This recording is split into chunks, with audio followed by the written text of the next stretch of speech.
Hello, the internet, and welcome back to the live stream. It is Saturday, the 4th of July, 2020. Happy Independence Day to all those Americans out there. 4th of July is celebratory for you, isn't it? Here in Australia, it makes no difference. The difference to me today, I'll be live for 113 minutes on this stream, which will also take place as part of Julive. Julive, right? What is Julive? Julive is a program or a process where a streamer goes live every day for the whole month of July on YouTube. Now, the point of it is creating live content every single day. Now, I do live content every day on DLive anyway. I don't do live content here on YouTube daily, but I'm happy to be doing this as part of a program began by Danny Black. That's right, the Danny Black. Now, if you want to go over and give him thanks for coming up with this concept. Who did that?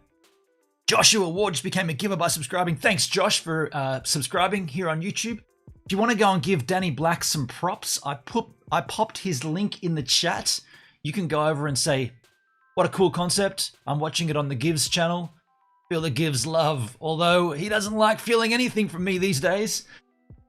On that note, and I don't want this to be the main part of the stream at all, but I do need to correct something that I incorrectly put in my most recent daily vlog. In the description of that daily vlog, I said, within that daily vlog, I inaccurately portrayed my wording, my verbiage was incorrect. I said Jay Boston leaked or doxed my address. I want to be clear about this. I want to go on record with this, and I said I'd make a daily vlog addressing it the next day. Unfortunately, I forgot because I just put him out of my mind, so I want to do it here on the stream. So if anyone wants to go back and clip that and say, Gibbs said that Jay Boston doxed his address, add this to the clip as well, because I'm saying right here, that was misspoken from me.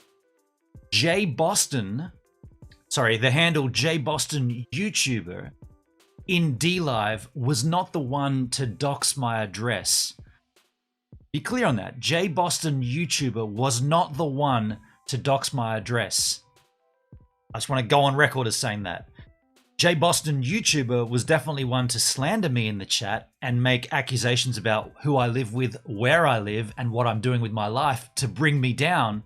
But I want to be clear about this. The handle Jay Boston YouTuber was not the one to dox my address. That's it. That's all I want to say about that. Just while we're talking about Danny Black and about the giving props to those tools. That's what I just want to do, that, get that done out of the way, because that's not the content of the stream.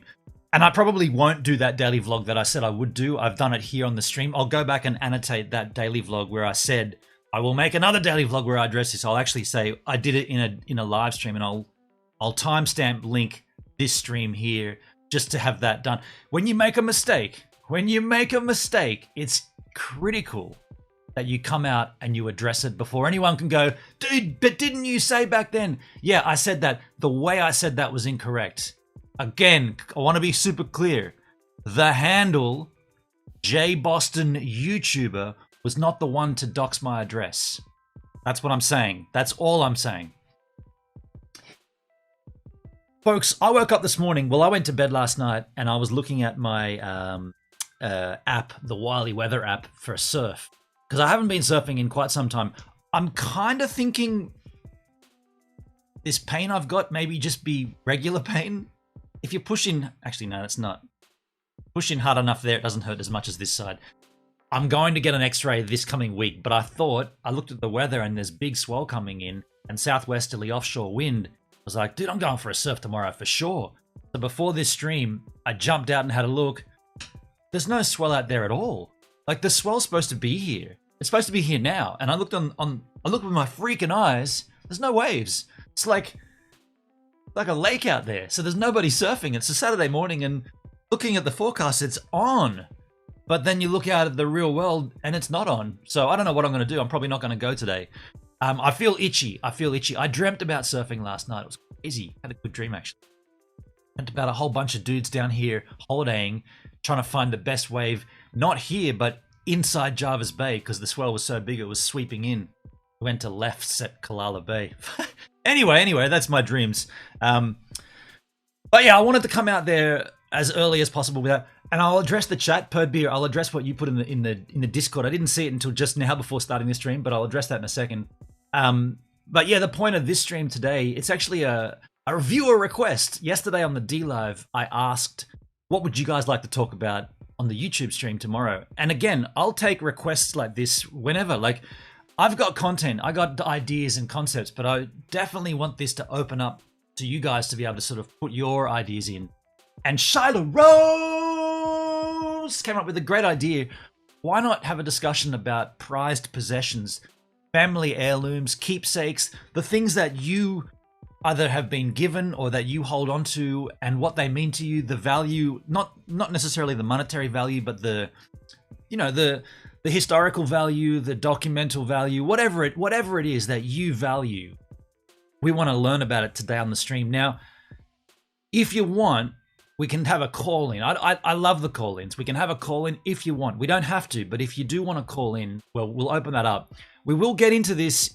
You know the way I do this. I usually take the first halfer to sort of, cruise into the stream, say hello to everybody, read the chat, just get nice and gentle into the deep pits of the stream, and then we usually roll something.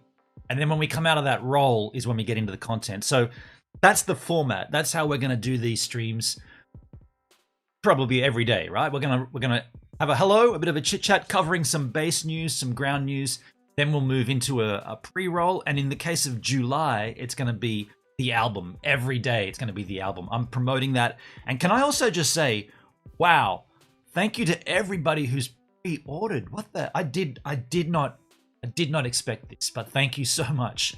It's also concerning that on mobile, apparently my website doesn't play so well on Android. It plays very fine on iOS because I've been looking at my site on my phone for years. But those on Android are having difficulty. It says web page not available, which is very strange because at least I know the web page is available, and you would think you'd get a 404 error, but it literally says it says web page expired or something. A very strange Android issue. But other than that, I am blown away by everybody who's pre-ordered. It's incredible. I could not have expected this. So it's gently very pleasing, very pleasing. That said, let's get to the chat here. I started it this morning, and I came in a little bit later as well. I came in at 8:30. I usually come in at 8 a.m., and then I usually hang out in the chat for an hour beforehand. But given that I'm doing daily content here on YouTube, there's not a lot of people waiting. I'm not going to lie. We know that my channel's dead, so no one's happening to cruise past and see this content because YouTube don't help me at all in that regard. So the streams are dead, the channel's dead. So I'm coming in a little later. Instead of coming in at 8 o'clock, I came in at 8:30. Speaking of the channel and the deadness of it, I do think that the live content will make a huge difference. I think the IRL live content, I think that will be something that is unique to the channel. That's why it's going to be critical that I do a D Live and a YouTube version. So, and we can't do that this month because I'm too busy doing this content to take all this stuff into Stevan and do that content, then come back out and do the D Live and then come back in and do the YouTube. So what we're going to do as we roll through the end of July, I'm going to be testing the shit out of this. I'm going to be doing a whole bunch of unlisted streams and making certain that this works exactly how I want it. And when we get to the end of the month, I'm going to do a D Live streaming from Stevan, the first one, right? That's because the D Live one will be way more chilled, right? We can listen to music. Actually, I just bought a 1 terabyte SSD Thunderbolt 3 drive. The reason I did that is because, do you remember when we did the test IRL streaming from Stevan's? We couldn't play the cap game with all the music because that's sitting on a RAID system down below my desk here. So what I've done instead is, when that 1 terabyte, because my music collection is only 600 gig, and it's slowly incrementing, but I figured I'd buy a terabyte while they're probably the sweet spot in prices. 2 terabytes was like $500. I'm like, nah, I'm not paying that. A terabyte was $220 or something like that. SSD, Thunderbolt 3. Self-powered, of course, so you just plug the thing in and you're good to go. So what I'm going to do, I'm going to take all of my music off that dump it onto this. That's going to be my daily driver here. And also when we go on to the IRL streaming from Stevan, we can bring all the music so we can play a whole cap game as per usual. Now that's obviously only going to happen on DLive. We can't do a cap game on YouTube. So the streams will be the first, it'll be like a series. Not a series. It'll be like, did you catch the Gibbs a Minute streaming from Stevan Crookhaven Heads episode? No, I didn't catch it. Well, don't worry. He's doing the repeat of it on YouTube the next day. So the big one, the good one, will be on DLive. But then the tame one, a bit more mellow, without a sleep out and without a hangout, will be on YouTube. Or there'll be a hangout, but there'll just be no music. And I'm going to repeat them. So I'm going to... And by the way, I also thought about this. In this town that I live in, Culburra Beach, there's also Crookhaven Heads and Orient Point. Now those areas, in the test IRL I did, I kind of hit all three of them in one go, which is silly because then you can't tag them and you can't individualize them. So I'm going to actually do 3 separate streams, 6 in totes if you include the repeat on YouTube. I'm going to do 3 separate streams in this town, in this area. And the first one will literally be Culburra Beach internal, right? Not going out into the outer lying burbs, which is Orient Point and Crookhaven Heads. And so that one I'll probably end up down at the headland, maybe at Penguin Head, looking back towards the west, maybe for a sunset. I don't know, maybe at a park or something. And then the next week, or whenever we do them, I think we're going to do them weekly. And again, I don't want to miss out. Whenever we do them, the next one will be Crookhaven Heads, and the next one will be Orient Point, and then we'll bump out of the burb into the, the long format drives, Kalala Bay, Kalala Beach. We want to have content on YouTube that is searchable. Like, oh, this dude does that live stream. Did he ever come to my suburb? Type it in on his channel. There it is, Crookhaven Heads. Oh shit, man, he was there last year. Wow. That's what I want to do, and that's why I have to do it on YouTube. Because as much as it is fun on DLive, and as much as it is financially rewarding on DLive, that shit disappears after 27, 40, 25 days for me. So it's not long form. It doesn't last forever. Whereas on YouTube, it's going to be here forever, searchable, rewatchable content. Now, at that same juncture, talking about the IRL content, I've said about a week ago, my daily vlog concept is silly and it's not getting views. I've been thinking a lot about reformatting that concept. Now, this would be the 4th year. When I get to midnight, I'm at 6 p.m. now, about 6:04 or something tonight. When I get to midnight at the end of this batch of daily vlogs, what I'm thinking about doing is not doing a daily vlog, stopping the daily vlog concept. This is what I'm thinking, either stopping it in its entirety or taking a pause to somehow trip whatever the algorithm is. At the point we're at, anything I put up just gets squashed on YouTube. Anything, doesn't matter what it is. I could test that by not putting anything up and then putting up a real searchable, trendworthy content. Like I could literally just make a video about, I could make a Mac Mini video, right? I could make a Mac Mini video. How I use the Mac Mini for interviews. Would that be something that rates and would that get more views? I don't know. I'm just trying to explain that what I've been doing is self-satisfying. It's been the same way for my entire life with all of my content. I've just been satisfying myself. I never wanted to be a YouTuber. I never knew that YouTube existed. I never knew that this shit could go on YouTube. I never knew that I could make content for YouTube. I just never thought about that. I thought my desk was YouTube. The videos I make just get stored and maybe Duncan comes down or my friends come down and we watch them. That's what we used to do back in the day. That's very self-satisfying. It still is.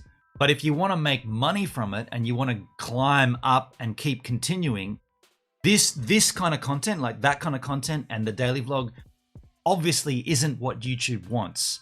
Now, I don't want to be the guy to chase the YouTube trends. I told you the other day on the DLive, I'm not making a jam from popcorn, Logan Paul style. I'm not going to a suicide forest to chase trends and shit like that. I'm not doing a fidget spinner video. I'm not making I'm not going Rosie the Shark, right? I'm not doing that.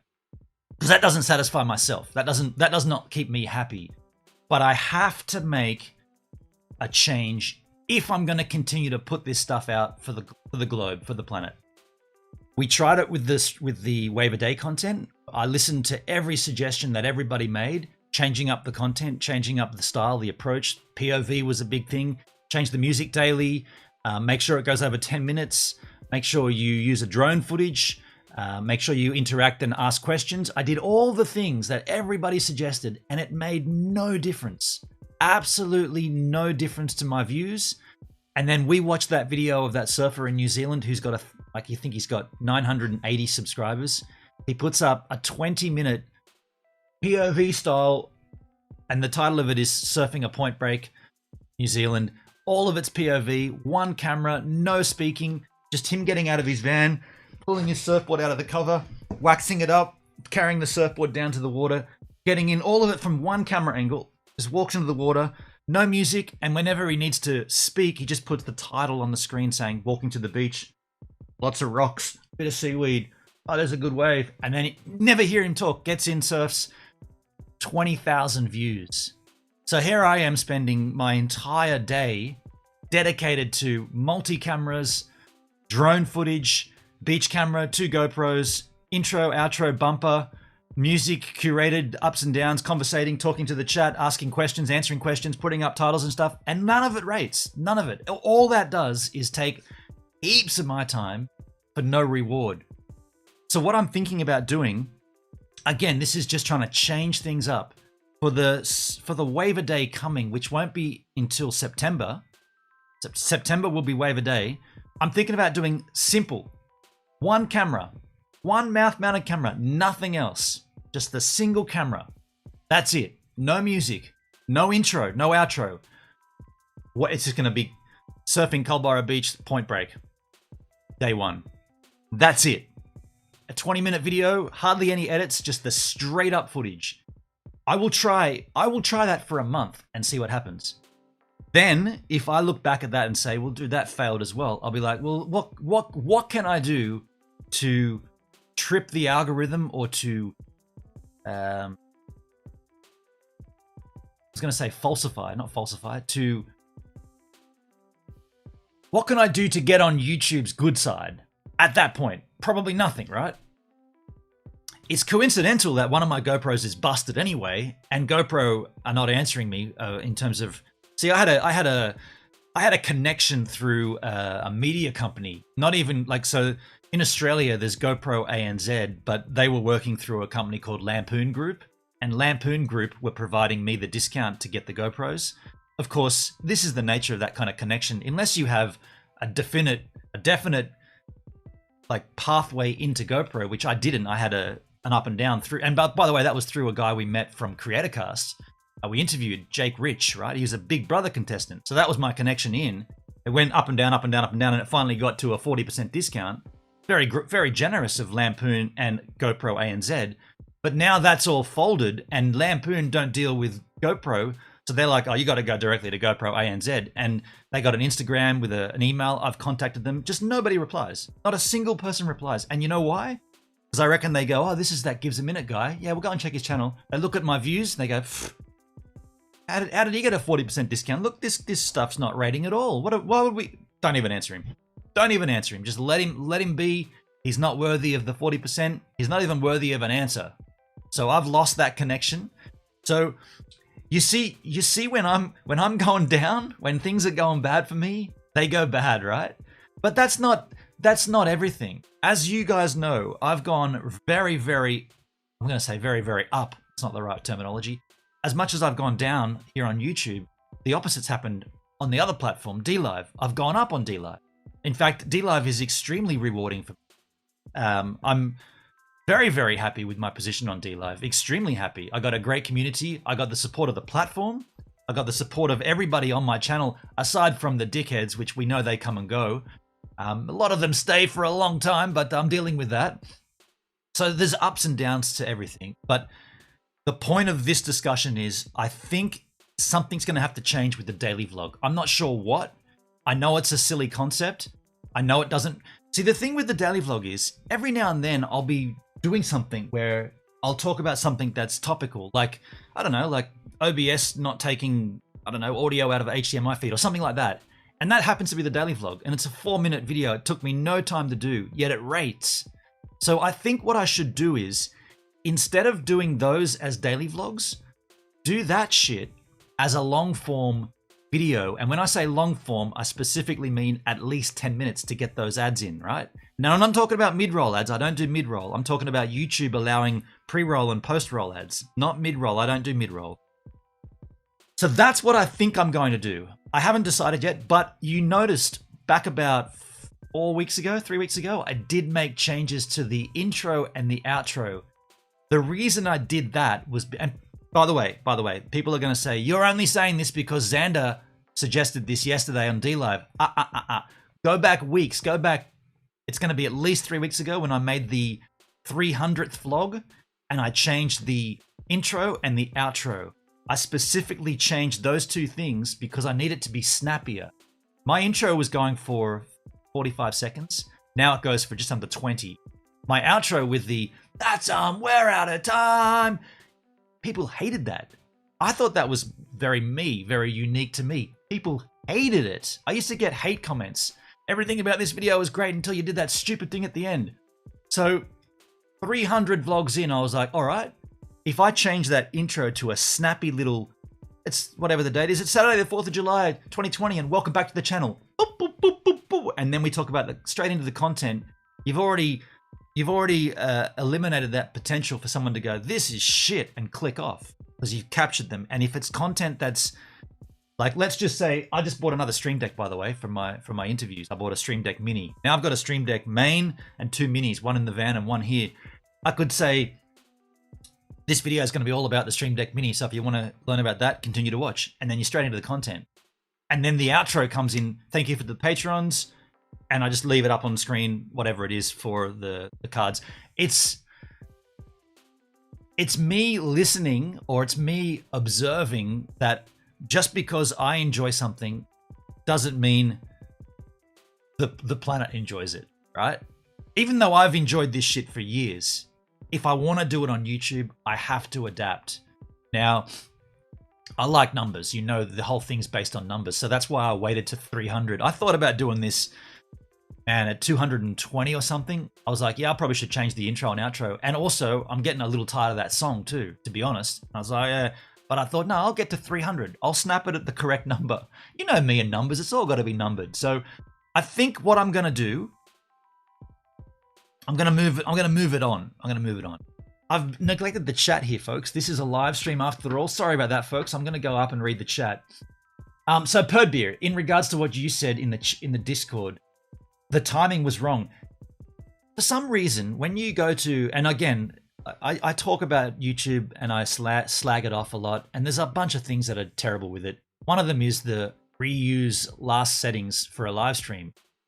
My last settings on the live stream was 9 a.m. yesterday morning. And the one before that, was also 9 a.m. the morning before, right? So what you would think, you would assume, right? One would assume, if you click the button that says reuse settings from last stream, what would that normally do? It would normally use the fucking settings from last stream, which was 9 a.m. yesterday. So I didn't even bother checking it. It wasn't until I was having a poo on the toilet and I opened up my phone, because I'll check the chat on my phone to see if anyone's in the chat, about half an hour before, a little bit earlier. I flicked down to the live streams and it says set for live, I think it was 10 p.m. or 10:27, some obscure time, like not even a time that I'd chosen, just an obscure time later on in the day. And I was like, what? So I actually waddled out here naked, went back onto my laptop and changed it to 9 a.m. And then I went, had a shower, finished my, yeah, but I don't know why that does that, right? There's no reuse last stream settings. You would think it would take the time, right? It would take the same settings. But YouTube, who am I to tell YouTube what to do? They don't even listen to me anyway. Then Mindy says, oh snap, I thought it was going to start in 25 minutes. So Mindy saw it incorrectly as well. That's weird. That's weird. Tim in the house. G'day, Tim. Thanks for your messages this morning. I didn't answer your last one because I just don't want to talk about it. To be honest, it's not. I appreciate what you said, but these people, nothing to me. Let it go. Let it go. It kills me that I got to give Danny Black props. By the way, should I be doing this every day? Should I be saying Danny Black did this July concept is his? The thing is, if I didn't say that, I would feel like, especially Danny, because he's an egomaniac, would come back later on and say, and dude, you've been running with my July concept and you've never even thanked me. That's what I feel. That's what I fear would happen down the track, because I plan on doing this every year. I love this concept. I love daily content. But I feel like if I didn't credit him, he'd use it against me. And what about if the channel pops and suddenly July is a huge thing? Remember when Danny was talking about doing like, I want to do charity July and get charities involved, and it would be a great way to grow our channels because the charities would be involved and we could put our names against charities. And I was like, yeah, but you talk about all that shit and you never do anything about it. So great to discuss it. Why don't you go and do it? You haven't even done it again. So I don't know. I feel like I need to credit him. It's not my concept. The wordage July is not my wordage. It's Danny's. I love it. I loved it the first year when he was doing it. I was jealous because I didn't know I could use the 4G the way I have been doing it for 2 years with the MIMO antenna system, streaming in 1080p 30 at 6,000 kilobits a second without a drop frame for the last 27 minutes. I didn't know I could do that back then. But if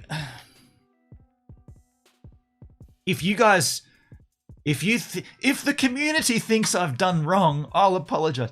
If you think I don't need to put Danny in every day, give me a good reason for not doing it, and also point out and illustrate a potential that could go. See, there's too much that could go wrong there if I remove that, right? If I stop crediting him, there's too much that could go against me, I think. Tim talking to everybody, saying good morning. Whoops, chat moved a bit quick.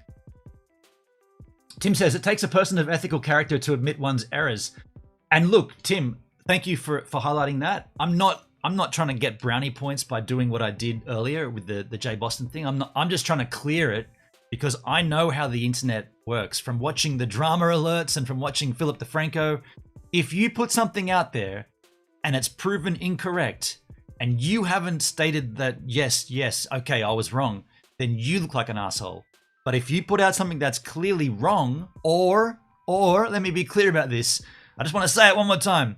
I was wrong when I said Jay Boston YouTuber docs my address. That was incorrect. I should never have said Jay Boston YouTuber doxed my address.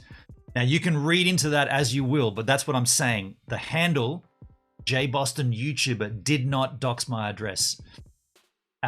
If you don't correct yourself, that'll all tie back later on, and then you'll be standing at the front going, there it is, man. There's the screenshot there's the video of you saying Jay Boston YouTuber docs your address. And I could say, yeah, but did you also see the multiple times after that where I corrected it because I knew it was wrong? Did you see that? Because they're there as well. Well, you got to do it. And Mindy's talking about the content, which we will get into. I received my favorite keepsake 48 years ago when my little sister was born. My favorite keepsake is my sister. Hell yeah, that deserves a cheers. And Mindy, you're not just saying that because she's sitting there with you, is she? Celeste, I know you're in town. Hello, welcome to the stream if you're watching, and welcome to the family. Welcome to your family. Enjoy the time with your sister. And did you see that? Did you see that comment from Mindy? Go and give her a big hug. Mindy, my second favorite is my grandma's pearls. Oh, cool. Wow. Grandma's pearls. Wow. That's such a grandma thing, right? I bet it's a big chain of them as well. I love that. Tim says, Charlotte, as I value you, does Benon statement mean I can hold you? Oh, jeez. Oh, whoopsie. Are you flirting up there, Tim and Charlotte? Woo. Charlotte's laughing. Terry Alexander. Hello, Terry. How you doing? I see your work. Thank you. Now, if we can get 100 million other people to see it as well, we'd be laughing. Charlotte's laughing. Everyone's smiling. Terry says, happy day. Charlotte Rose says, I love the out of time.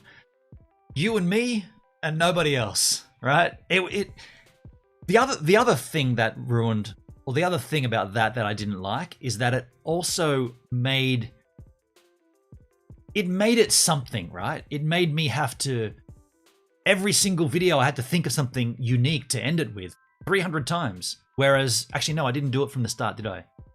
I started about 100. Anyway, it was an extra layer of complexity to the video. So if I wanted to make a video, just say I wanted to make a video, a rather boring, inane tech video, right? Maybe I wanted to talk about the KRK Rocket 7 monitors, these guys on my shelving here, these two. Maybe I wanted to talk about how good these are for recording music, the sonic fidelity of them, the frequency range, and that kind of stuff. At the end of that video, I'd have to be sitting here thinking, and this would be a video I'd probably do from this camera angle, just sitting here holding them up. At the end of that video, I have to be thinking about, well, how can I tie in that somewhere at a time on this? Like, I can't believe that speaker all of a sudden doesn't pick up this audio frequency.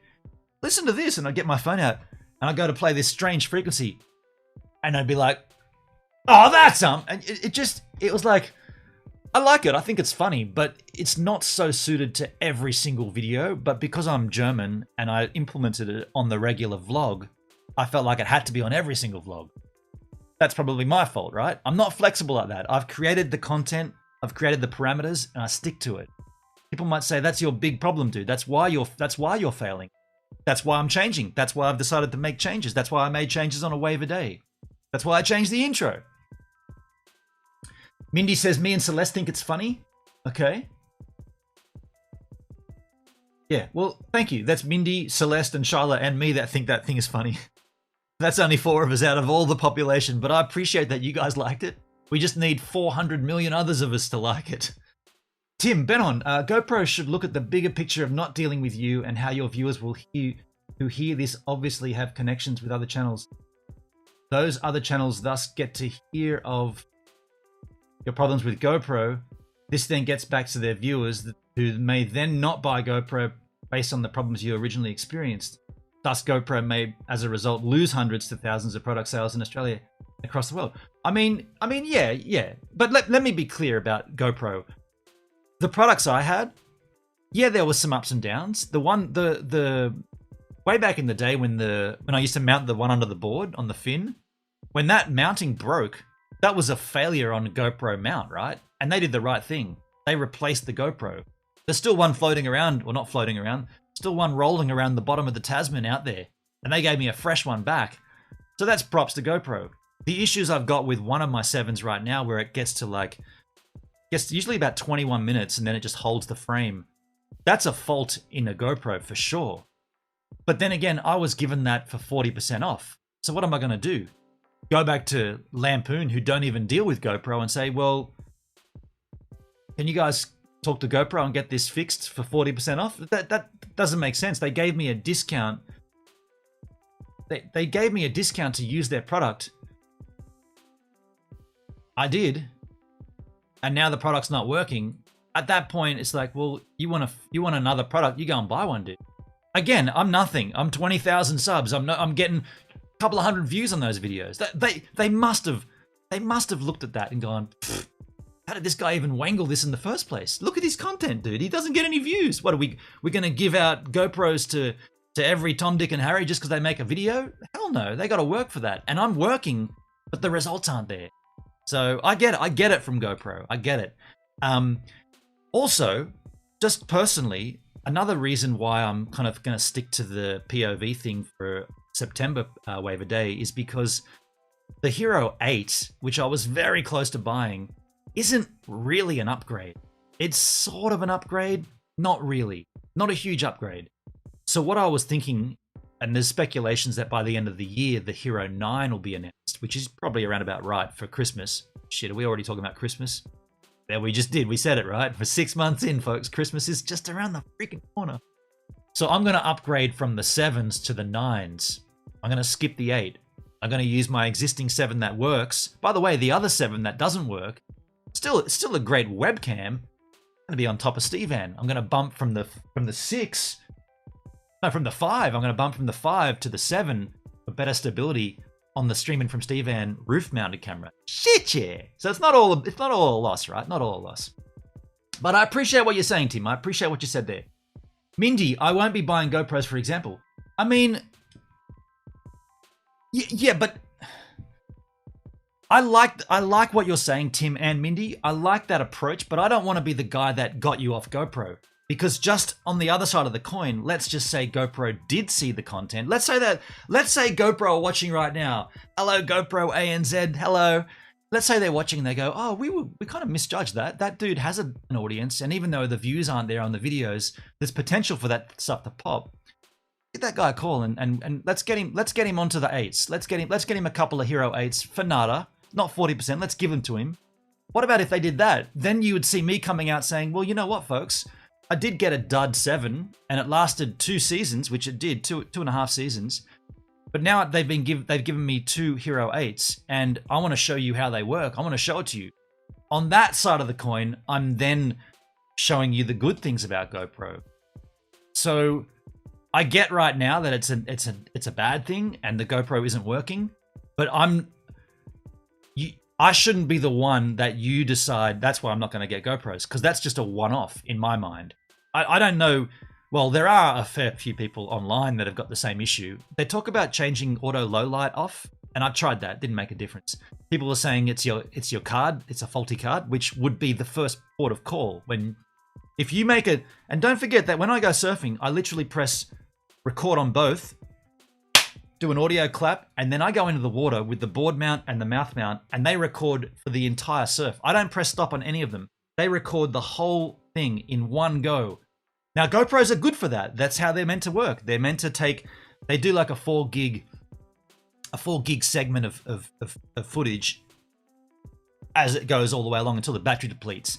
Usually about an hour and 8 minutes on a brand new GoPro in 2.7K 60 super wide. That's my ProTune. So you got to understand, I'm using all of the things. I'm using ProTune, 2.7K wide, 2.7K super wide, 60 frames a second.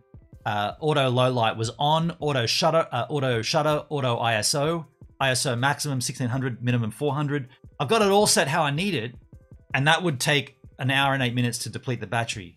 So people said, well, that's your card, dude. If it's getting to a point and stopping recording the visuals but continuing to record the audio, then it's got to be a card issue. So what did I do? Replace the card. Same thing. Not the card, obviously. Factory reset, back to how it comes out of the box. Did that a bunch of times.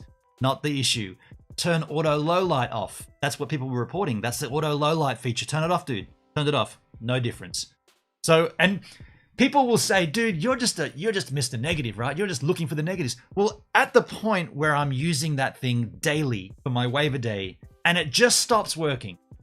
What's negative about that? Like, remember Jay Boston? That's all you do, man. All you look for is negatives.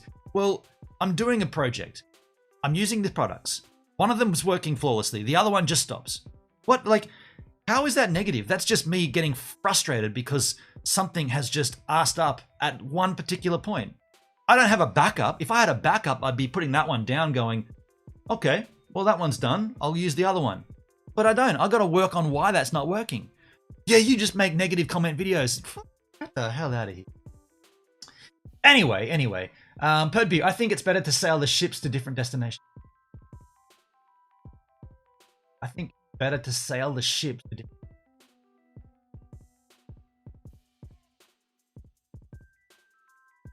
What is that in relation to? I think it's better to sail the ship. Did I do a ship analogy?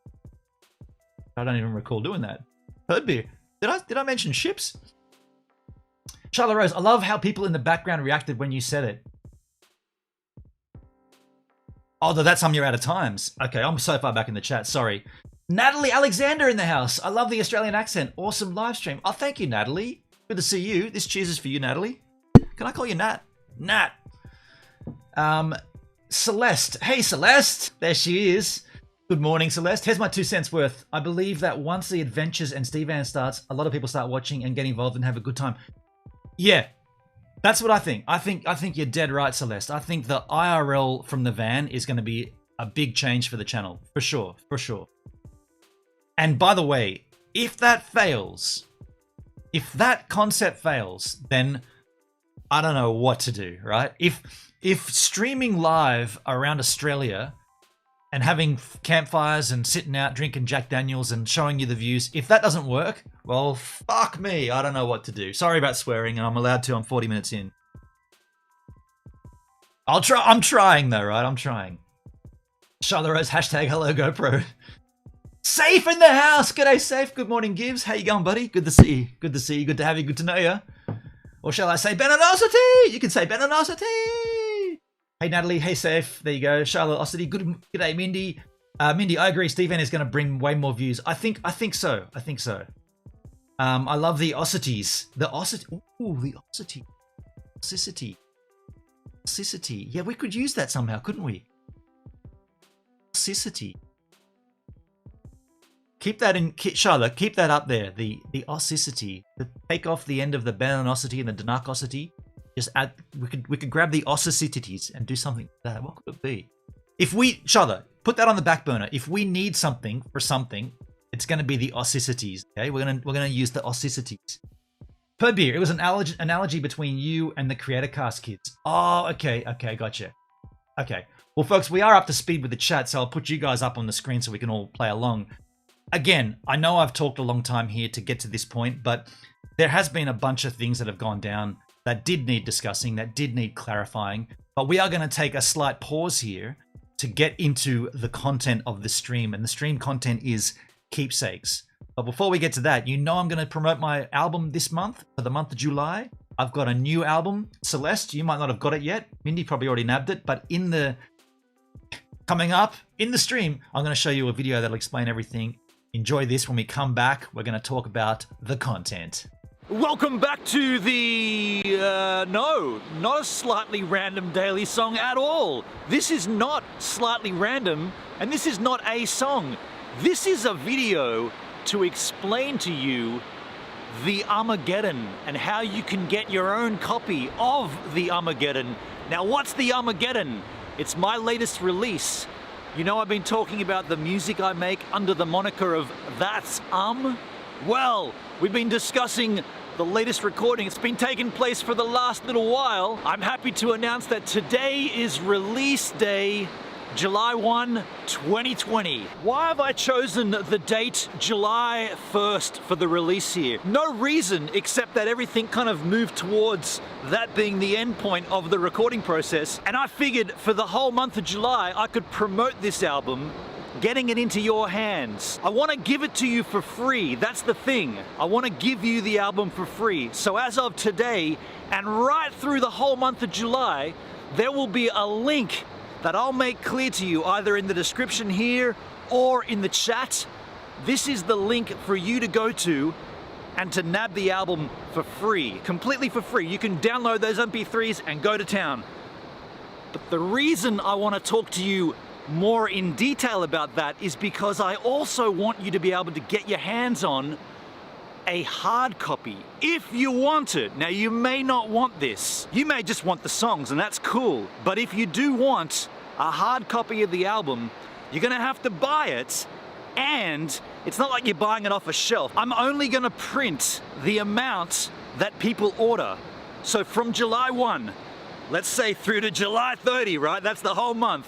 That's the order process. So if you put your order in anytime in July, that means you are getting a hard copy of the album, but it hasn't been made yet. At the end of July, I will snap that process off, and if you've ordered, we'll go on and get those printed, and then I'll ship them to you. Now, the cost will be very, very negligible.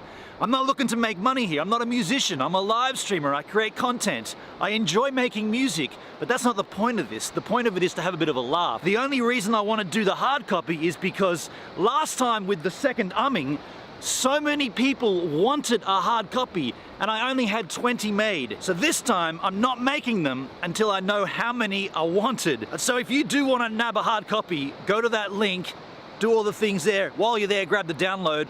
This here is not the album. This is mocked artwork. This is the cover of the album, but that is not the actual album.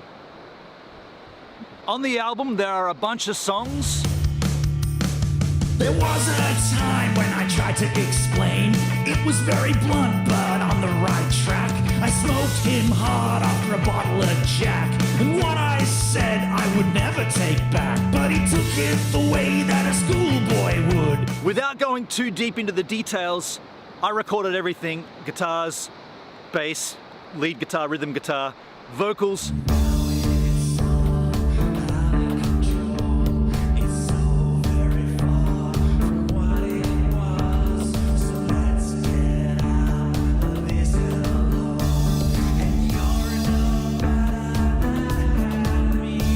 Now you know Duncan, Buzz Kingo. On certain tracks, he came down here and helped out, added his little bit to it as well.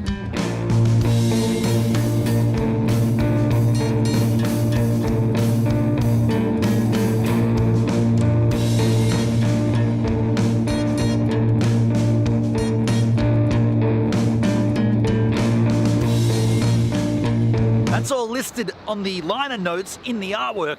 Another reason why you'd want to get a hard copy.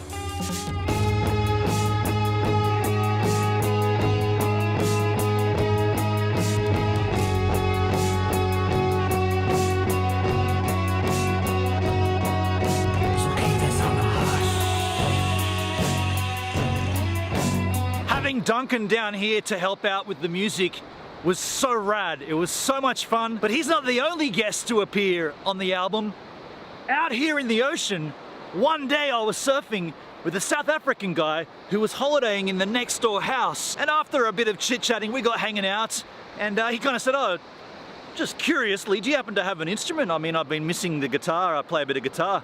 He came in, we had a jam, we wrote a song. It's on the album. That all came from surfing right here, just random surfing with a stranger. It's looking for the dream. Today we're gonna feel like never before. Number 3, tomorrow the same. Also featured on the album is the handiwork of Lachlan Sheehan. Now Lachlan is the sound engineer with Tracer. He did a beautiful, beautiful job at polishing a turd. He didn't just polish a turd, he rubbed that thing until it shone like Jupiter in all of its glory. Does Jupiter shine? I don't know, but whatever Lachlan did, he made this stuff way better than what it was. Lockie, dude, thank you so much, man. Go and have a listen to this and tell me this doesn't sound audibly, sonically insane. Lockie, yeah! There's also a few cover songs in here. Now, you guys wanted me to do 4 Non-Blondes, so I did that. That's in there. Sometimes when I'm lying in bed just to get it all out, what's in my head, and I'm feeling a little peculiar. And so I wake in the There's also a Pink Floyd cover. There's also an Umnus cover, right? I covered one of my own songs.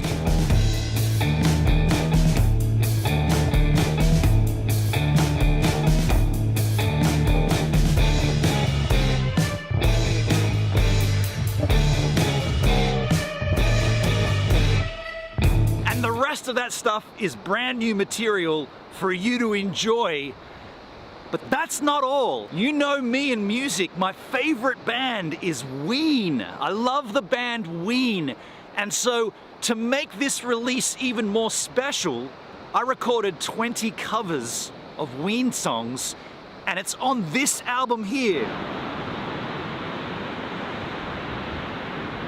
The point of me showing you that is, that's also for you as part of this package. When you download the album, The Armageddon, you get this as a bonus free disc. And if you order a hard copy of The Armageddon, you also get a hard copy of 10 more songs by Ween. I don't know where you're coming from, but I wish you'd go away. And I don't know where you get your money from, but I wish I didn't have to be the one to pay, and I'm not sure how to say. I've chosen to call it 10 more songs by Ween, but put 20 songs on there to be a little bit silly. But anyway, that's there for you as well. And I'll also throw in some Gives a Minute stickers for those hard copy orders. If you order a hard copy, you'll get some stickers. You'll get 3 things. You'll get the Armageddon, you'll get 10 more songs by Ween, you get a bunch of Gives a Minute stickers. I might even write a handwritten note on there for you as well. But you have to do it between now, July 1, and July 30. After July 30, there will be no more orders. Whatever it is, The number that we have, the amount, is what we go on order. There'll be about a month delay between when they get manufactured and when I can ship them to you. So if you order any time between now and the end of July, I would expect you to receive your copy of the Armageddon in September. That'd be the earliest. I'd say August will be the production, then there'll be the mail out. I reckon September you'd get it. That's why there's the download link to grab the music right now if you want it.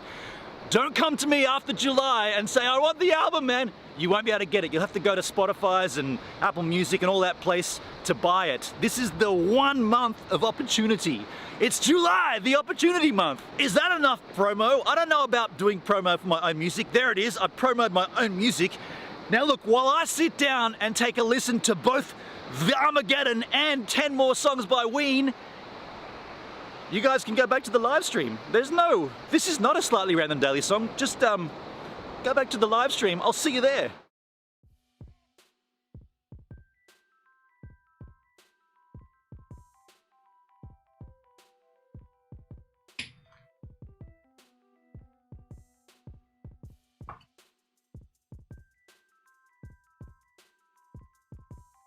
Oh, shit! You got me, folks. I was just looking at my keepsake here, which we're going to talk about momentarily, but you caught me. You caught me.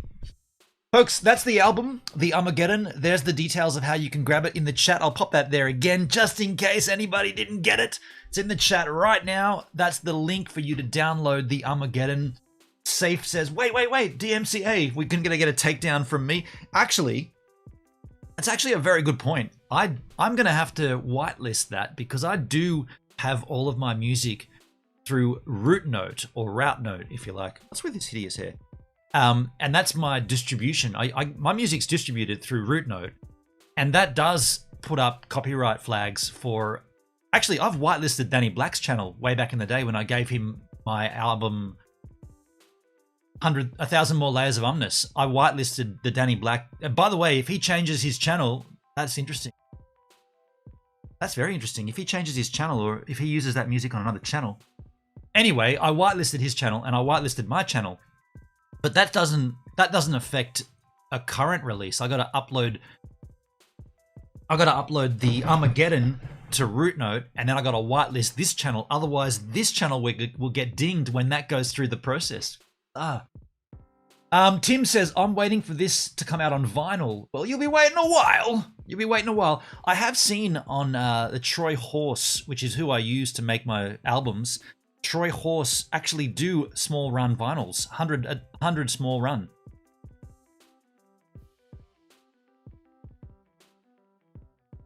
Perdbeer says, that's because you're a boomer, Tim. The cool kids like myself will be getting it on cassette. Hey, I actually have the facility.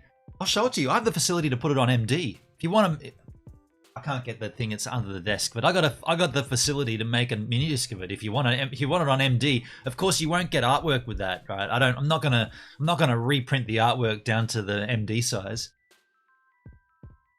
Gotcha. Hopefully remastered in quadraphonic stereo. No, that wouldn't be stereo. That would be quadraphonic, right? Stereo is 2. Tim says if it came out on 8-track cartridge tape, I could listen to it in the car. You know what? Duncan, who doesn't come here on YouTube, he may be the one to convert it to 8-track for you. He probably has cartridge, I'm sure he does actually. But folks, let's move into the content of this stream. Let's talk about family keepsakes, heirlooms, treasured possessions, the most valued things that you have in your life. Now, because this is a live stream, because we don't have the facility yet to have guests on, if you did want to have this conversation, you did want to talk about this, you're welcome to. I've just put a link in the chat right now, which is the Discord link. So if you want to call in on Discord, you're welcome to. I'll go ahead and jump in the Discord myself, just to make a point that, not to make a point, but if I'm asking you to jump in, then I guess I should be in there as well. So let me just get in there myself. Where am I?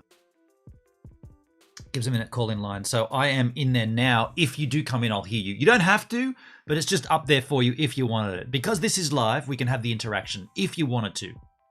If you're going to be a dick, I'll delete you. But, I don't think we have that issue right here, right now. But I'll have that up there, keeping an eye on it just to make sure anyone does swing in. But this, like I said earlier, this concept of heirlooms, family heirlooms, prized possessions, Charlotte Rose suggested we talk about it. And I was thinking about it, and I don't really have much of that.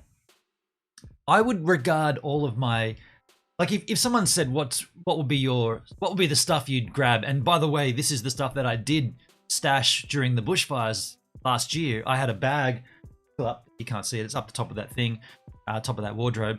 I had a bag with all of my hard drives and all of my tapes that got shoved in it. And the bag was literally at my door, so that because during the bushfires, we weren't under threat really. They evacuated the town, but we were still good to stay here because we have the beach right there. But during the house fire, my concern was that would affect our house. You know, it could hit Steve Ann and blow Steve Ann up. Then we've got a fire at the front of the house. And I thought potentially the fire brigade are going to come over and say, okay, everybody out now, go. And at that point, you got no time to do anything. So we all prepared our shit. And I put that bag at the door. And so I guess, thankfully, that never came to that. They never came in and said, you got to leave. But if they did, that's what I would have taken. I guess that's my prized possession. If you think about the value of that for me, that's my life, all of my life on tape. That's all. By the way, that's all backed up as well. So it's not like I don't have the secondary, but the originals is what I'm thinking.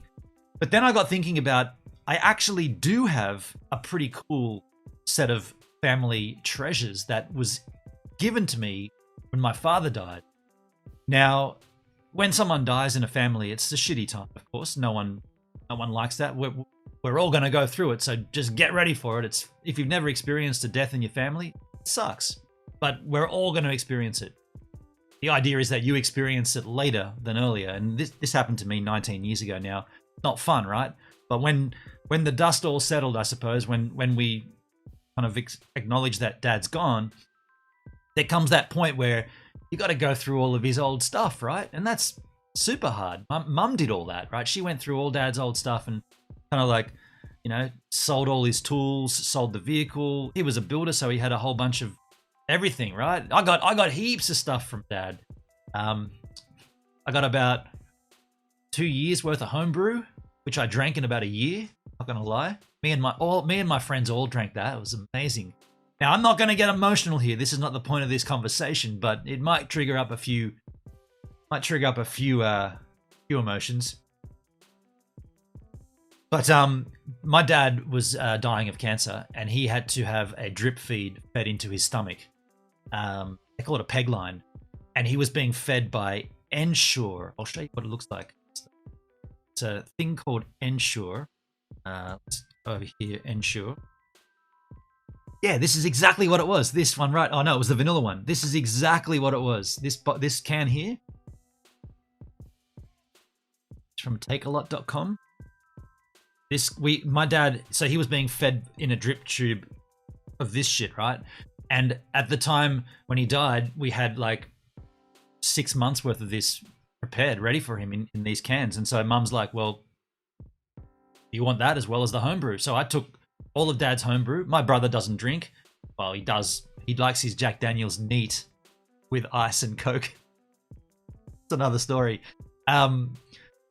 My sister doesn't drink beer, so I got all the homebrew, and me and my cousin drank all of it during recordings and stuff. And then I had all of that Ensure, and I drank it over the course of like a year and a half. I had that in my van, and whenever I'd go camping, I'd wake up in the morning and just crack an Ensure. Actually, I quite like it. I wouldn't mind some, actually. I also got given some personal possessions of Dad's, such as, now you're going to laugh at this, but this is just a sweater, right? Dad was wearing, and I got the video of Dad dying wearing this in the front room of the house. And so this piece of clothing, I wear it, and as you can see, it's kind of, this is 18 years ago that he died. It's kind of tatty at the sleeve here. It's definitely seen better days, but I am gonna wear this fucker until it falls off my back. That's all it is, a sweater, right? But this is the fact that my dad wore this when he was dying, and I now have that. And as you can see, I wear it. I'm not gonna like fold it neatly and put it in the closet and never touch it. I'm gonna wear it because it's a fucking sweater, and it's the one that my dad died. He didn't die in it, but he was dying in it. So I got that. I also got a series of belts. Wearing one right now, actually. This belt here. Excuse my. Oh, you don't want to see that shit. Hang on. This belt here. This is one of my dad's belts. I've actually lost a lot of weight, so I had to drill another hole in it. But I got actually the only belts I own, aside from one, are all dad's old belts. So I got that. Charlotte Rose's Love Hearts. Have we ever seen your brother? Yes, he was on a wave a day. He went surfing with me a few times. Not last season. Season before. And he also came on a live stream. One time on a live stream, might have been D-Live. I might have been on D-Live because I went out and did something. Yeah, rolled a video, and when we came back, my brother was the one sitting here. And he was like, well, good day, D-Live. And he was trying to do me. He's a interesting character. But yes, we have seen him. Toadbeer says, nice. Looks like the top I wear when I'm house painting. Yeah. I mean, all that stuff would have been the stuff Dad wore when he was doing work as well. And like I said, I got video of my dad looking like Steve Jobs. Like when Steve Jobs got ill with cancer, that reminded me of when my dad died. Very, very similar. Like almost like his body was like caving in on it. Like the just got super thin and like punched over and just terrible. Very, very terrible. But the one thing that I didn't really consider, because it's just sitting on my shelf, is this guy. Now, I don't know why this is. I don't understand why the pirate, the ship, this motive. This is like a little what do you call this? I don't even know what these are called. Like a little treasure chest or a little makeup box or something. I don't even know what this is called. I've never had one. This is my father's one. Inside here is a cigar box. Charlotte Rose, right? But it would never have had cigars in it, would it?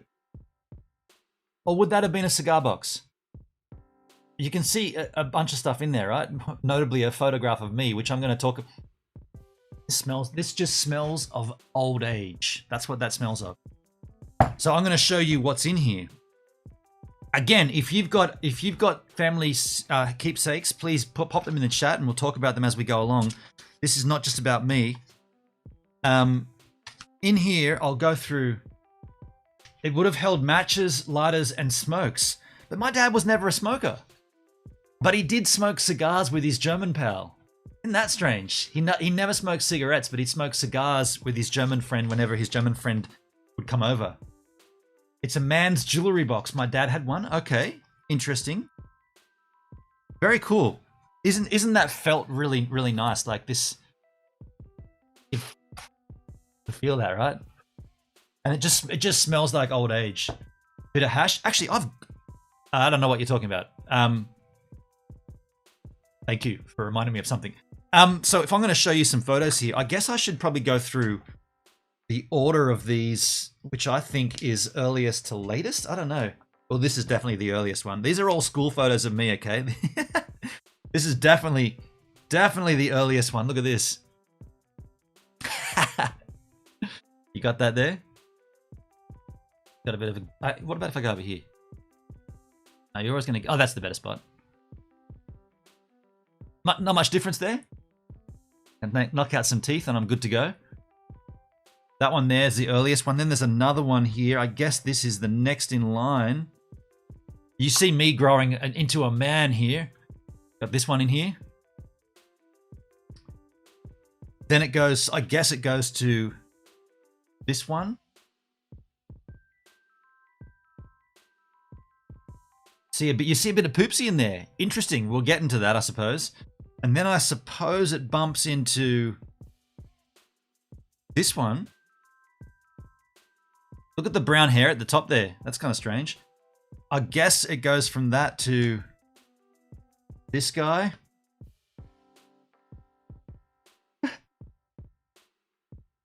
What kind of a backdrop is that, though? They got a budget photographer that year at the school. And then I'm a little concerned as to which one's next, but I'm going to say this guy. So blonde, right? All of my family, blonde hair, blue eyes. My sister's blonde hair, green eyes. Sorry, brown eyes. Then I would say this one. This one's the most embarrassing one, I think. I look like a 1980s schoolboy, right? Like just like straight up, like that just looks. And even the expression there, the camera's just gone. Like the frame's been taken as I've probably been about to laugh or smile and my tongue's come out. That's just horrendous. And then the last two, I guess, that one there, year 11 in high school. And then this guy here. I guess that just looks like me, doesn't it, really? I mean, that's a young me. And I love that backdrop too. That one's cool. I think that looks cool. Folks, that's the photos that were in there, but there was other things in here which I want to just go through. I guess we can go through them kind of quickly. If you've got your own family keepsakes and what they mean to you, please put them in the chat. But what I want to show you in here is just a weird set of things. Like, I don't know what I'm going to do with these. Like this one here is like a little keychain, got some German motive on it or something. Couldn't work that out. There's this one here, which is very, very strange. I recall seeing this in my father's truck on the choke. You know, remember when cars had chokes? On the choke was where this used to sit. And it actually is, this is very strange, right? Our family was not skiing family. Like we never went to the snow. I mean, I went and lived in New Zealand and went snowboarding in Canada, but my family was never a ski family. But this is from Thredbo. Literally, that literally says, on the corner it says Thredbo, and on the back it says Auf der Alm da gibt's Sund. Hendrik, is Hendrik in the chat? Or could we translate this? Auf der Alm da gibt GIBTS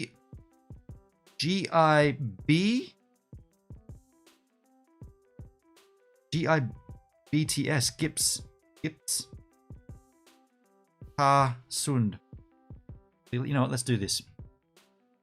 Let's translate this. Fuck, whatever this is. I gotta start swearing on YouTube. It's bad, right? And I don't swear usually. I'm just a little annoyed at YouTube, and I'm kind of like swearing because I'm getting less and less. I'm less and less concerned.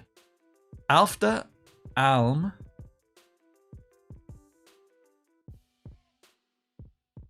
da. I'm sure this is GIBTS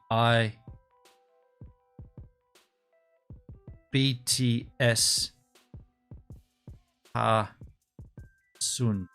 This is what I think that says in there.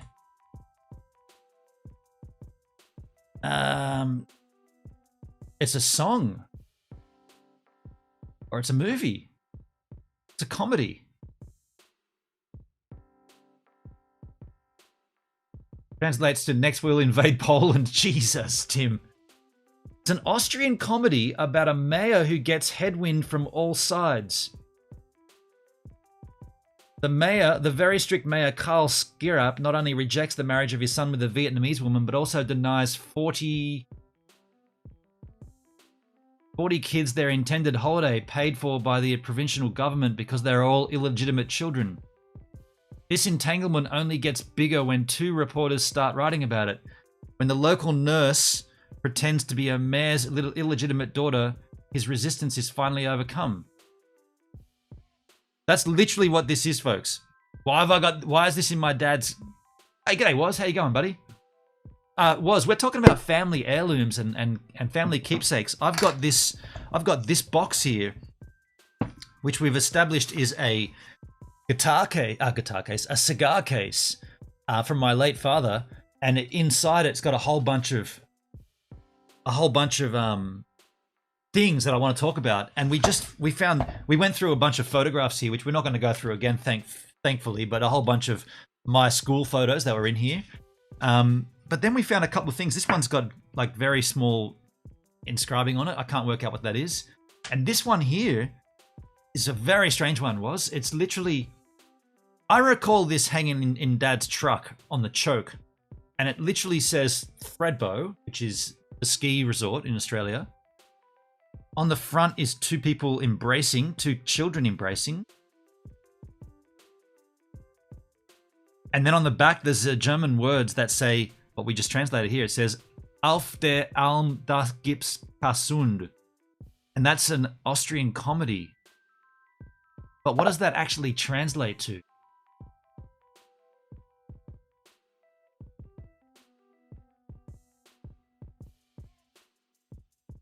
On the mountain pasture, there is no sin. What the hell? What the hell is this all about?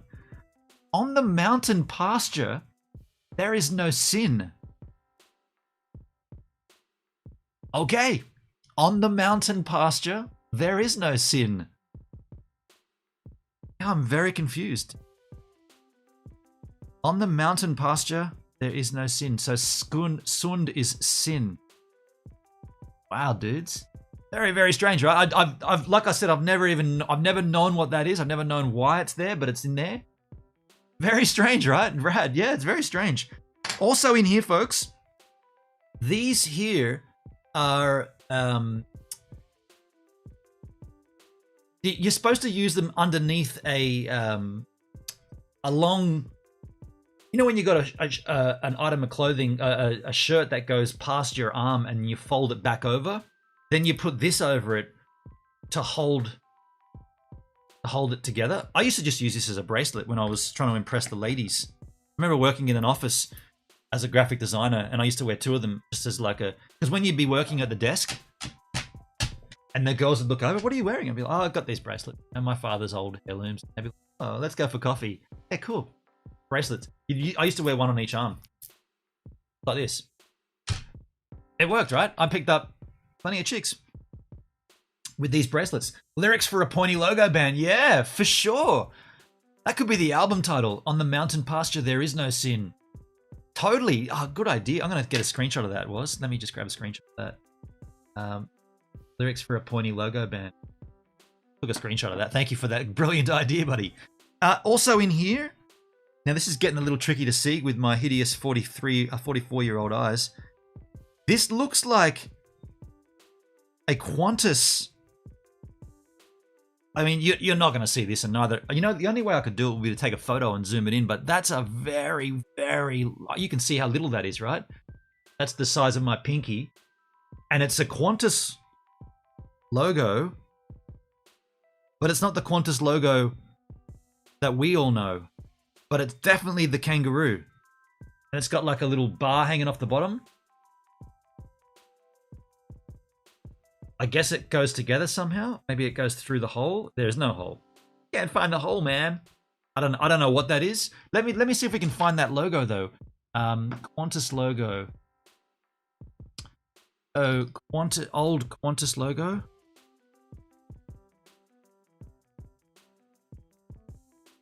Yeah, it's this one. It's this one here. That's what it is. It's that logo. It's this logo. That's what that is, but it's green. That's the old logo. Fuck, that looks cool, man. That's the 1968 logo from Qantas. There's some cool stuff in this box. That's it. That's exactly what it is. The flying kangaroo. Wow, dudes. And it's green. It's not red. I love it, Charlotte. This is cool, isn't it? The hills are alive. Tim, they were used to hold your sleeves tighter against your arms, so when writing with acrylic and ink, you wouldn't smudge the ink with your sleeves. That's what these are. Is that right, dude? Wow, man. Stretchy, huh? They're kind of cool how they're. I mean, yeah, they're in here. Could be RAF. No, it's Qantas. Qantas reveals flying kangaroo livery on Boeing 737 from 1986. So that's what that one is. And then in here, oh, there's a pin as well, dudes.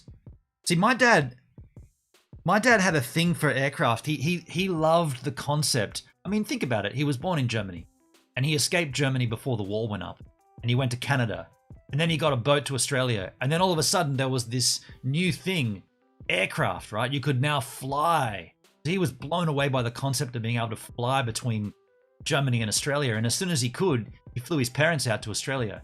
As soon as they were elderly, so they were allowed to travel.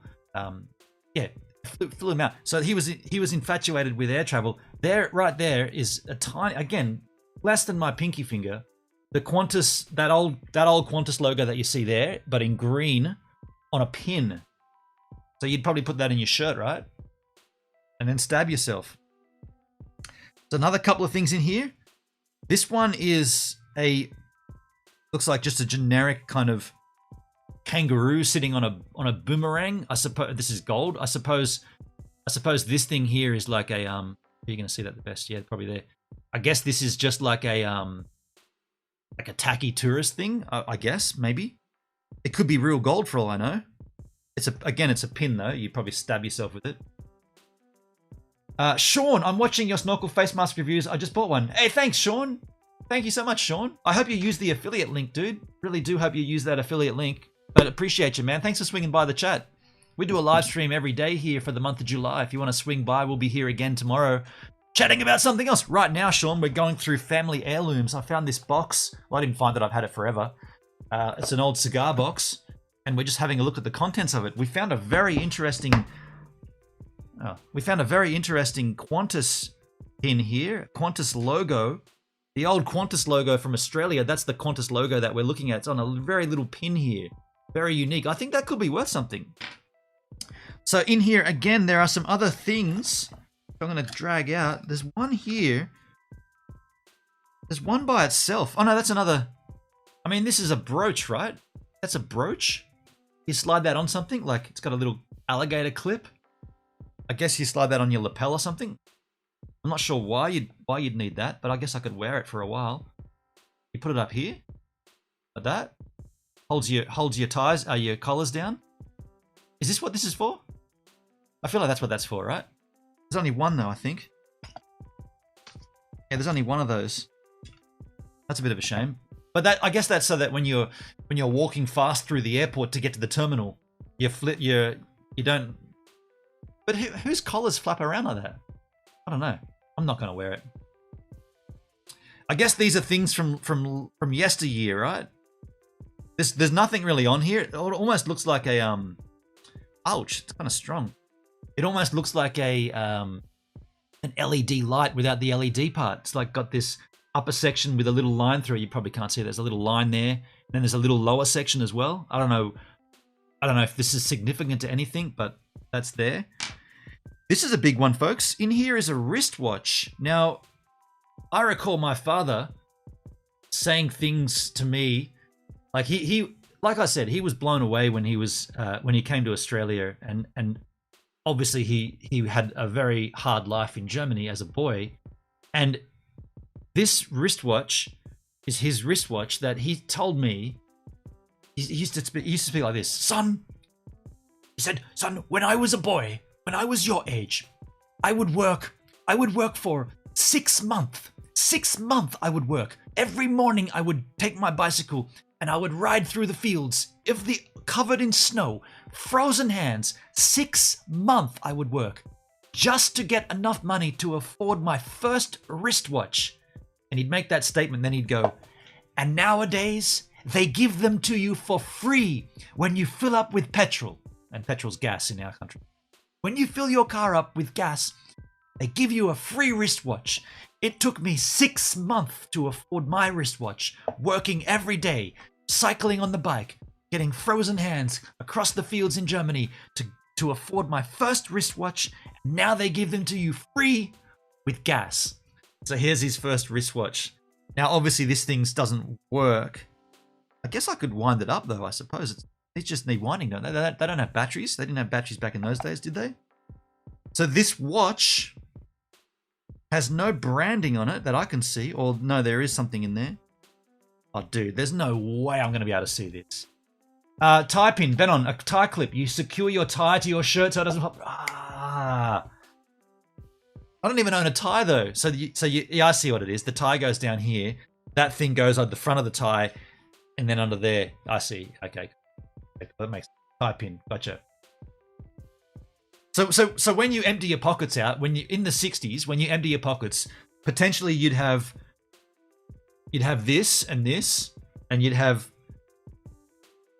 other things which I'm getting to. It's too much shit to worry about. Like in the 90s and the 2000s, you go phone, keys, wallet, and off you go. Here you got to go phone, keys, wallet, tie clip, thread bow in signature, strange emblem, Qantas badge thing, couple of different pins, my first wristwatch, a photo of my mother This is my father's mother. Isn't that cool?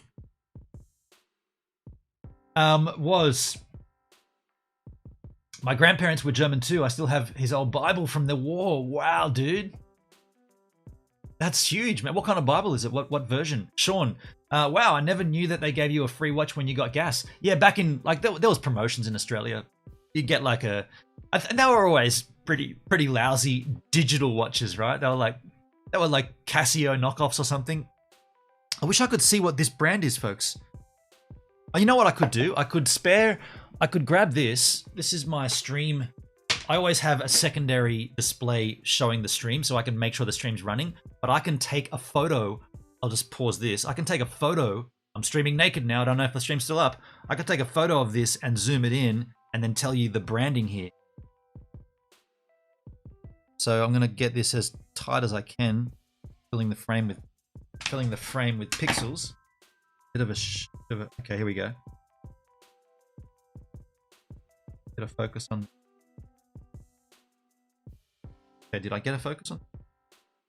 Okay. This looks like a tusset. It's called a tusset. See that?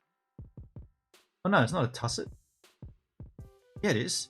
Of course, the hand that stopped is over the freaking letter. Let's do a search for that. What is a tusset watch? I think it's either tusset or tisset. Tuss. Ot. Tisset. It's tisset. Tisset. Okay, tisset. Tis. Ot. And then it's like a VI. Visodate. That's the one. Visodate. There it is. This is what this is, folks. A tusset Visodate watch. This is called a stylist. Let's see, stylist. Oh, there's one from 1960. I guess that's what we're looking at here. That's the one, folks. No, it's not. This is more like this. This is more of a square shape. Before we go any further, folks, I can't handle streaming without knowing if the stream's working, so I'm going to put this back up here. I can't handle it without knowing that the stream's up, so I'm going to put this back up here, running now. Plug this back in. Put you back up there, and then I can be confident that the stream is running.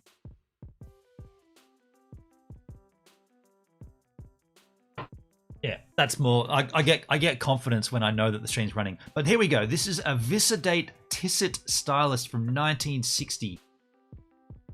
There's a wiki page here.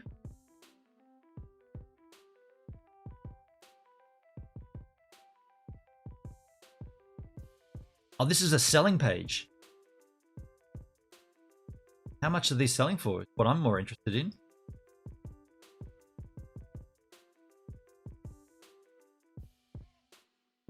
Okay. I guess we could put the word value in there. Calue? Was that watch subject to being hidden in a manner like Pulp Fiction? Possibly. I don't know the history of it. I know that my dad obviously hung on to it forever. It's got a really interesting metal band. It's like the first what do they call those Apple ones where they go? That's what it feels like, but obviously it's not. Let's have a look on eBay, see what these are going for. A couple of £100, 350, 170, so not much. Which I'm not going to sell it, but I'm just curious, right, to see what this is. And none of them look like this. This is a square one. So this could be its own uniqueness. These are all the same kind of. I guess I got to look for. On the mountain pasture, there is no sin. I'm back on that page, folks. If you look at all these watches here, they're all circles. They're not square ones. Is that a square one? No, that's a circle. What would this shape be called? It'd be a rectangle? Tusset, Visodate, wristwatch, stylist. Let's go. This would be square, right? That's not square. It's rectangle. Rectangle. Rectangular. Yeah, that's the. No, it's interesting. Mine. This watch doesn't look like any of these ones. That's the one there, right? Yeah, that's the one. That's actually it. Hang on a second. That's actually, this one here is the watch.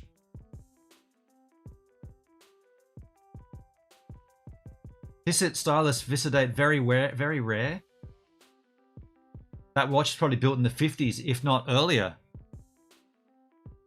This is exactly it, and it's even got the same. That's the same. I'm gonna say framing strap. Have a look at this. This lot is closed. The winning bid. Okay, so it's not worth much. That's sold for 140 quid. So about 250 Aussie bucks. So it's from the 70s.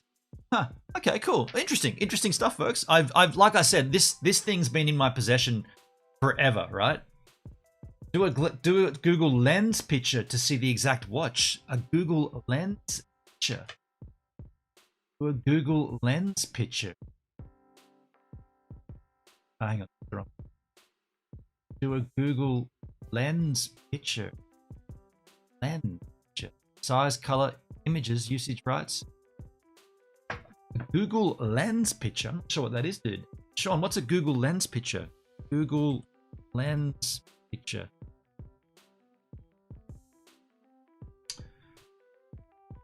Google Lens. Okay, I've never seen this before. I love this about live streams. Search what you see.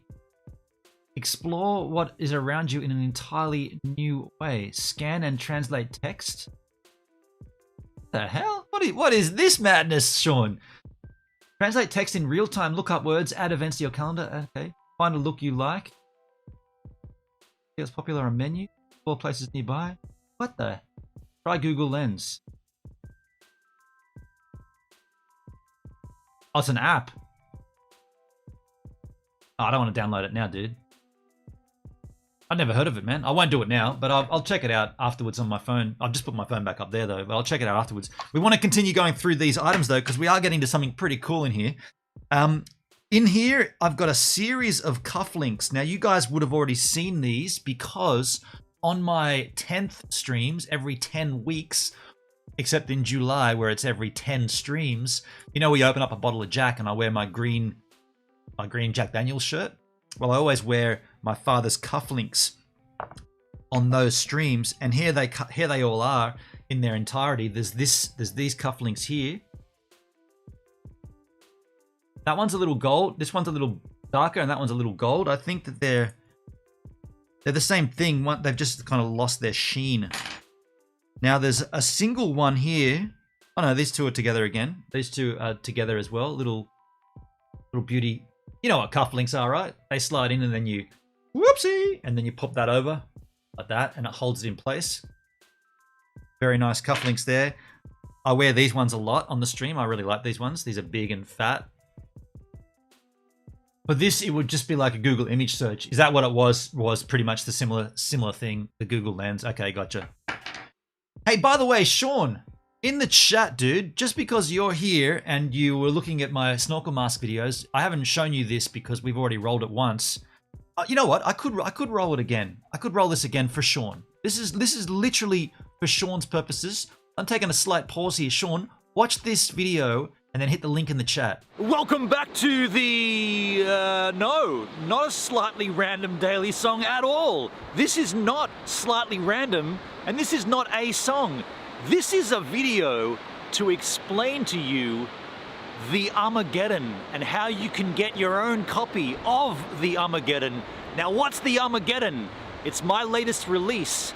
You know, I've been talking about the music I make under the moniker of That's Well, we've been discussing the latest recording. It's been taking place for the last little while. I'm happy to announce that today is release day, July 1, 2020. Why have I chosen the date July 1st for the release here? No reason except that everything kind of moved towards that being the end point of the recording process. And I figured for the whole month of July, I could promote this album, getting it into your hands. I want to give it to you for free. That's the thing. I want to give you the album for free. So as of today, and right through the whole month of July, there will be a link that I'll make clear to you either in the description here or in the chat this is the link for you to go to and to nab the album for free, completely for free. You can download those MP3s and go to town. But the reason I want to talk to you more in detail about that is because I also want you to be able to get your hands on a hard copy if you want it. Now, you may not want this. You may just want the songs, and that's cool. But if you do want a hard copy of the album, you're gonna have to buy it, and it's not like you're buying it off a shelf. I'm only gonna print the amount that people order. So from July 1, let's say through to July 30, right? That's the whole month. That's the order process. So if you put your order in anytime in July, that means you are getting a hard copy of the album, but it hasn't been made yet. At the end of July, I will snap that process off, and if you've ordered, we'll go on and get those printed, and then I'll ship them to you. Now, the cost will be very, very negligible.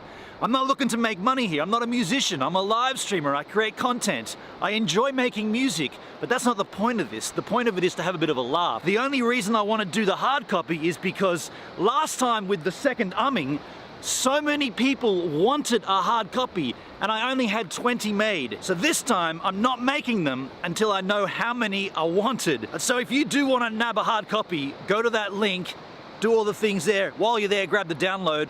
This here is not the album. This is mocked artwork. This is the cover of the album, but that is not the actual album. On the album, there are a bunch of songs. There was a time when I tried to explain. It was very blunt, but on the right track. I smoked him hard after a bottle of Jack. And what I said I would never take back. But he took it the way that a schoolboy would. Without going too deep into the details, I recorded everything. Guitars, bass, lead guitar, rhythm guitar, vocals.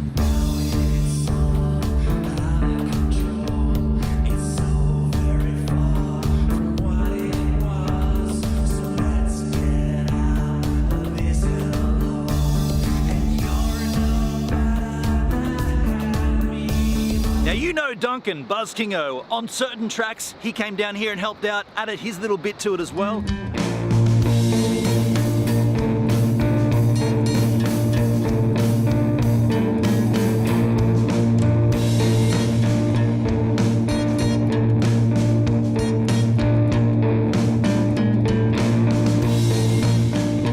That's all listed on the liner notes in the artwork. Another reason why you'd want to get a hard copy.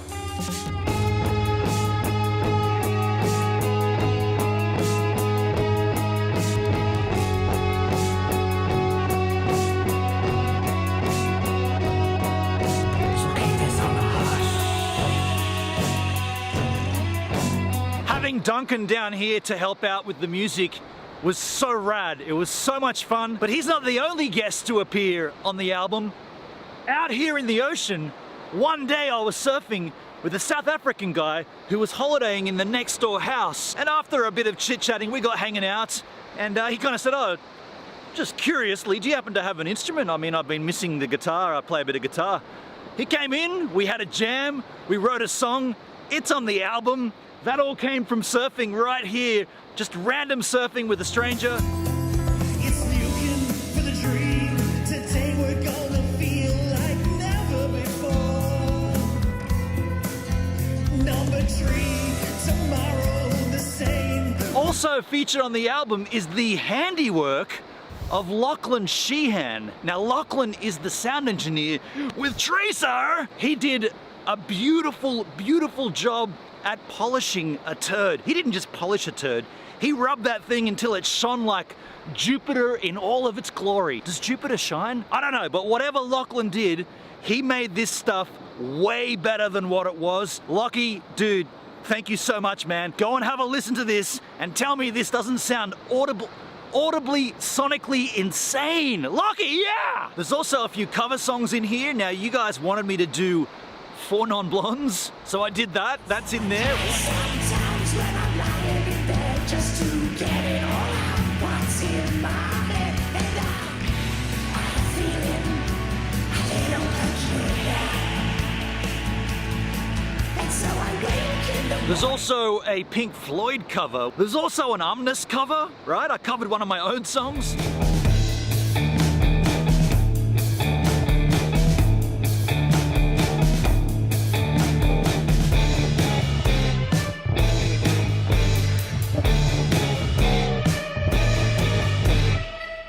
And the rest of that stuff is brand new material for you to enjoy. But that's not all. You know me and music. My favorite band is Ween. I love the band Ween. And so to make this release even more special, I recorded 20 covers of Ween songs, and it's on this album here.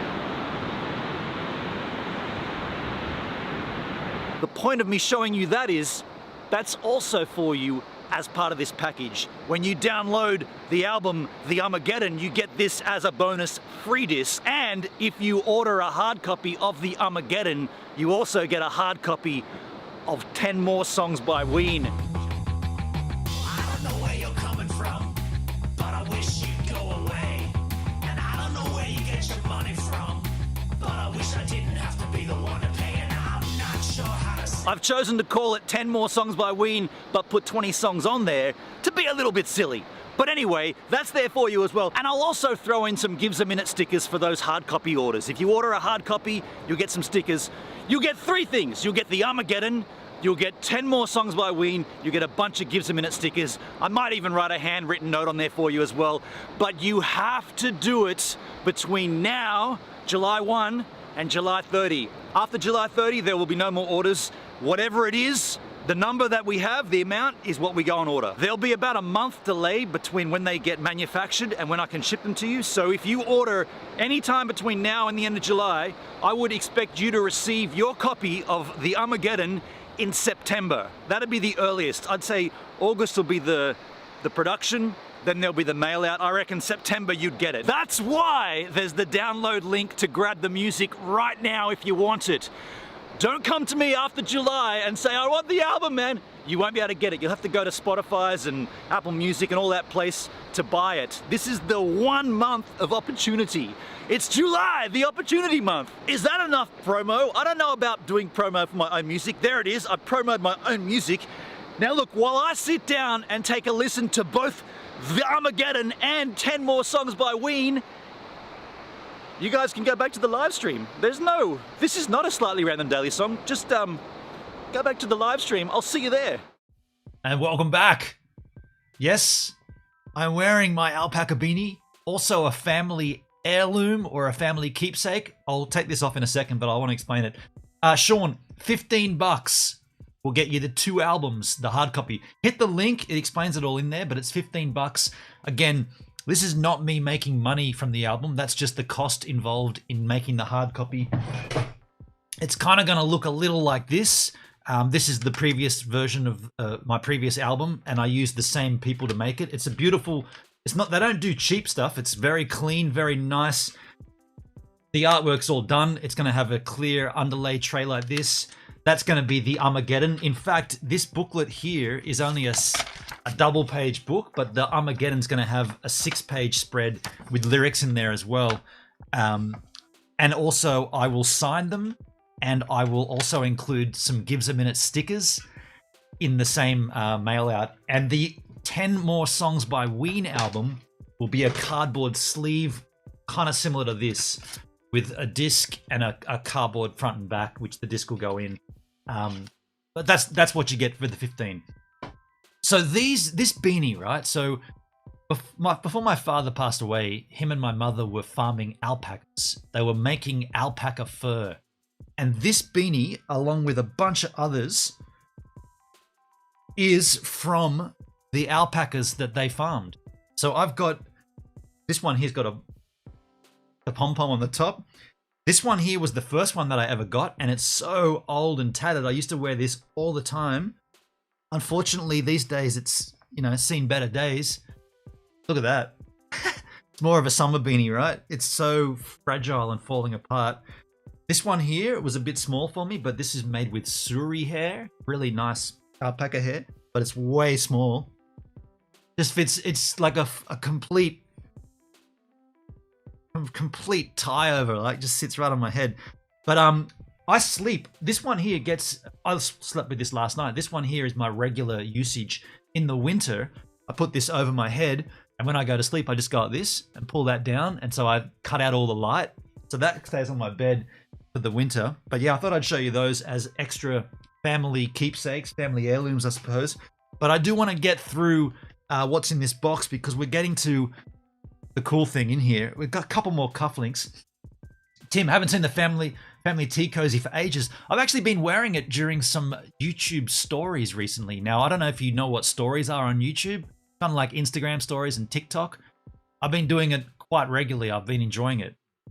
There's some really nice cufflinks here, folks. These last two. That's the end of the items in the box, but there is something else in here I want to pull out. I'll put all these away.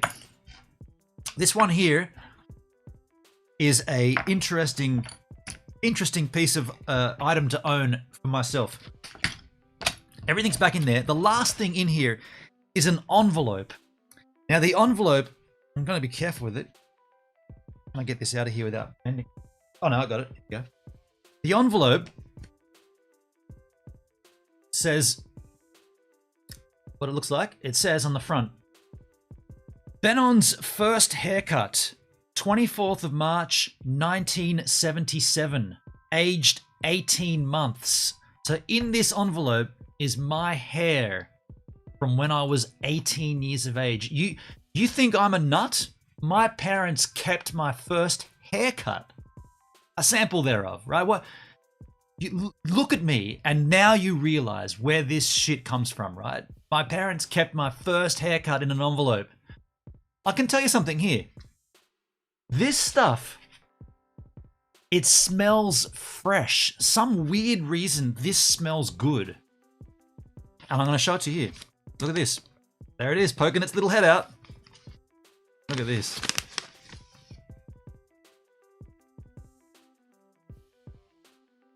What kind of parent would do this? My parents. If you're ever wondering where I get my nuttiness from, there it is. There it is. They kept my fucking haircut. And you know what? I'm so thankful that they did, because I've got this here now. Why do I want this? I don't know. But how cool is it? How cool is it that the hairdresser cut my hair and I'm going to say my dad probably went, no, let me get that. Imagine him jumping in. He probably had a camera rolling as well. Let me get that. Let me keep that. And what I was thinking about doing, this was on the 24th of March. So unfortunately, we've missed it this year. If I could somehow do another haircut on the 24th of March in 2027, that would be 77, 87, 97, 2007, 2017, 2027. That'd be 50 years. I'm definitely, you know what? I'm going to do that right now, folks. I'm going to get a calendar reminder. Calendar. What date did I say? 27th of March, 2027.